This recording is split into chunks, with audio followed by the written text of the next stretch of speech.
존경하는 백원장님, 존경 이런 단어 조금 저랑 어울리지는 않는 단어 같은데. 아무튼 저는 다른 건 다 정상인데 코뼈가 태어날 때부터 거의 형성이 안 된 30대 후반 여성입니다. 20대 때 콧대를 높여보려고 어떤 성형외과에서 고어텍스 귀여운 걸로 한 번, 그리고 몇 년 후 어떤 성형외과에서 실리콘으로 한 번 더 코 성형을 했으나 여전히 코뼈가 많이 낮고 정상적인 사람들에 비해서 코가 전체적으로 형성 부전된 모습입니다. 알아보니 저 같은 코는 재건술밖에 없다고 하더군요. 현재 들어있는 실리콘을 다 빼고 자가 늑연골로 전체적으로 코를 만들어주는 방법밖에 없을 것 같은데 솔직히 걱정이 됩니다. 임신도 해야 하는데 굳이 전신 마취해서 멀쩡한 갈비뼈를 빼내고, 갈비뼈는 아니고 사실은 늑연골이고요. 흉터도 보니까 3cm 정도 심하게 남고 와핑 현상 우려되고, 늑연골이 매우 무겁고 이물감이 심하다던데 그렇지는 않아요. 무거운 건 아니고요. 이물감은 조금 느낄 수도 있다고 보고요.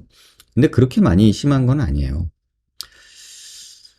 재건술은 자가 늑연골 말고 다른 대안이 없나요? 10여 년 전 보람의 병원에서 진흥률 교수님 배웠을 때 여쭤보니 기증 늑연골은 예후가 안 좋아서 절대 비추한다고 하시더군요. 기증 늑연골은 사실 흡수 때문에 그렇고요. 3D 프린팅 기술로 코를 만들 수 있다는 원장님의 글을 처음 발견하고 너무 큰 희망이 생겨서 문의드리게 되었어요. 직접 찾아뵙기 전 조언 부탁드립니다. 바쁘신데 읽어주셔서 너무나 감사드려요. 아마도 이 환자분이 이 포스팅을 보신 것 같아요. 이분 같은 경우는 코가 이제 외상으로 코가 무너진 경우거든요. 수술 전에, 그러니까 다치기 전에는 코가 이렇게 빡딱 이렇게 멋지게 있었는데, 코 수술하고 나서 이제 다치고 나서 여기가 다 박살나고 이렇게 이제 무너진 거죠. CT 찍어보면은 코뼈는 없고 이렇게 비닐하우스 그 뼈대 마냥 이렇게 고정한다고 박아놓은 플레이트만 이렇게 잔뜩 있는 모습이었어요. 그래서 요런 위에다가 보형물 수술은 할 수가 없죠. 정상적으로 코뼈가 이렇게 있어야 되는데 요런 코뼈가 지금 없는 상태고요. 그래서 CT 찍어본 모습하고 실제 수술 중 모습 보면은 여기 보면은 다 플레이트만 이렇게 있는 모습이고요. 이런 식으로. 이런 데는 그냥 점막하고 거의 맞닿아 있는 뼈가 없는 부위고요. 실제로 뼈가 거의 없이 그냥 누르면 코 안에 숨 쉬는 그런 공간이고, 이런 데 플레이트는 그냥 있는 상태였어요. 근데 이제 교과서적으로는 이런 환자들을 어떻게 수술했냐? 그러면 이제 칸틸레버 그래프트라고 해가지고요. 이제 늑골, 그러니까 뼈랑 갈비뼈랑 연골이랑 이렇게 붙여가지고 이렇게 넣어서 나사 박아서 이렇게 이제 칸틸레버, 지렛대 이런 식으로 코를 세워주는 이런 수술을 교과서적으로는 예전에 했었어요.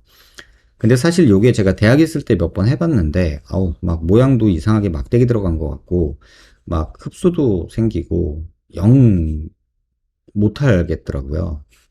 그리고 최근에는 이렇게 이제 늑연골을 띄어서, 가슴에 있는 늑연골을 띄어서 이렇게 차핑이라고 해서 이렇게 잘게 부셔요.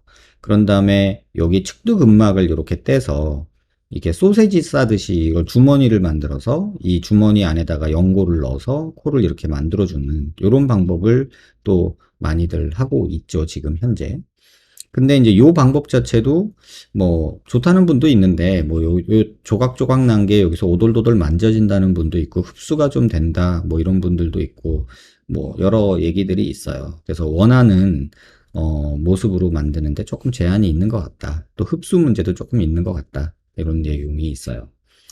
그래서 저는 이제 늑연골을 이렇게 떼서 잘게 부셔서 그 다음에 이렇게 잘게 갈아서 이렇게 두 가지 정도 이렇게 잘게 쪼갠 것들, 그러니까 여기에 차핑한 거랑 비슷하죠. 요거랑 비슷하게 이렇게 잘게 쪼개고 또는 강판에 갈듯이 갈아서 아주 분말처럼 만들어 가지고 PCL이라는 재료에 이렇게 패킹을 해요. 그 다음에 이렇게 갈비뼈 늑연골이 있는데 뗀 데다가 다시 이렇게 넣어 놓죠.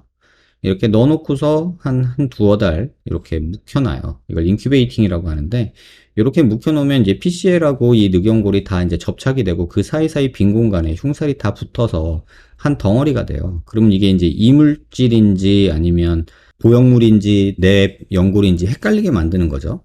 그래서 이렇게 꼬매놓고 그 다음에 한 두 달 있다가 다시 꺼내면 이런 모습이 돼요. 그럼 이 사이사이 빈대에 이렇게 흉살같이 내 살들이 다 자라 들어가서 세포들이 꽉 채워 있게 되죠. 그러면 이제 이렇게 벌하는 기구로 이렇게 다듬어 가지고 조금 날카롭게 만들기도 하고, 그래서 이렇게 보형물처럼 만들어서 코에 이렇게 넣어주는 수술을 지금 많이는 못했어요. 한 3, 4 케이스 정도 했는데, 이렇게 콧대가 수술 전하고 비교했을 때 이렇게 많이 높일 수 있는 거죠. 코끝도 마음껏 올릴 수 있고요.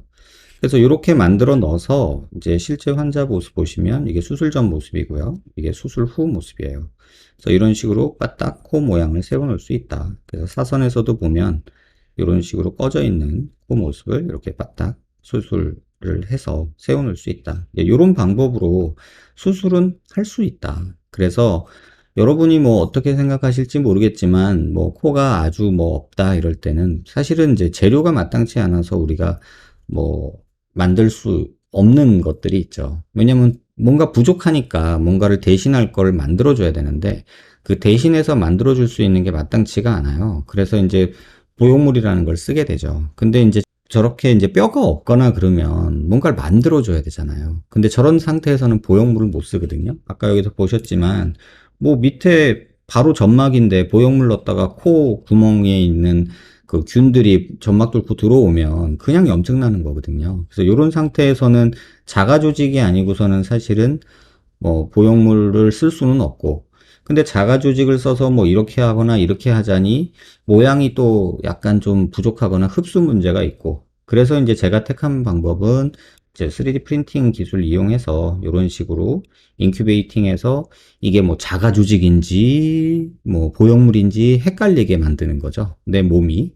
그렇게 헷갈리게 만들어서 이렇게 모양을 만들어낼 수 있다. 이런 내용이에요. 그래서 가능은 하다. 근데 어쨌든 간에 내 조직이 일부는 들어가줘서 지금 이게 어떻게 보면 하이브리드죠. 뭐 전기차도 아닌 것이 엔진차도 아닌 것이 중간 단계잖아요. 그래서 이런 하이브리드 보형물을 좀 만들어서 하는 것도 지금 단계에서는 가능한 내용이다 라고 이해하시면 될 것 같아요.